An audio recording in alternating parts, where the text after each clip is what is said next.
सिडकोच्या पूर्वाश्रमीच्या परिवहन सेवेतले कर्मचारी 84 साली ही बस सेवा बंद झाल्याने निराधार झाले होते।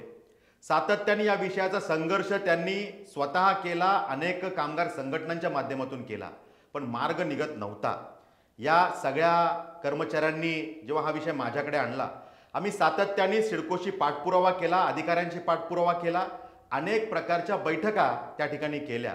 सिडकोचे जॉइंट एमडी गणेश देशमुख जी यांनी यात सकारात्मक सगळा मार्ग पुढे घेतला आणि या विषयाला 691 कर्मचाऱ्यांना तात्काळ मोबदला मिळावा आणि उर्वरित जे कर्मचारी 1500 पैकी शिल्लक राहतात त्यांना सुद्धा त्यांच्याकडे जी कागदपत्र असतील त्याचा आधार घेऊन त्यांनाही मोबदला मिळावा असा प्रयत्न आम्ही त्या ठिकाणी करत होतो। यामध्ये सकारात्मक गोष्ट आता घडते।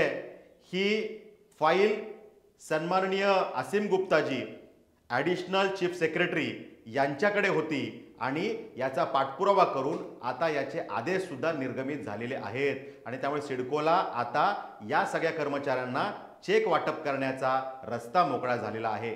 त्यामुळे लवकरच 691 कर्मचाऱ्यांना 10 लाख रुपयांचा मोबदला हा प्रत्येकी दिला जाईल आणि उर्वरित कर्मचाऱ्यांना सुद्धा त्यांच्याकडे जी कागदपत्र आहेत त्या आधारे त्यांची एलिजिबिलिटी बसवून त्यांना सुद्धा हा मोबदला मिळेल। मला वाटतं की सरकारचं या निमित्तानं मला अभिनंदन करायचं आहे।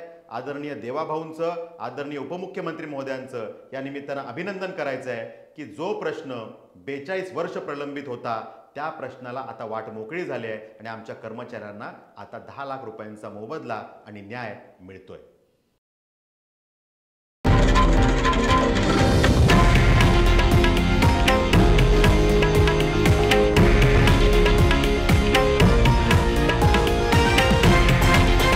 हे आहे देशातील नंबर 1 न्यूज नेटवर्क आणि आपण पाहत आहात TV9 मराठी, एकमेव।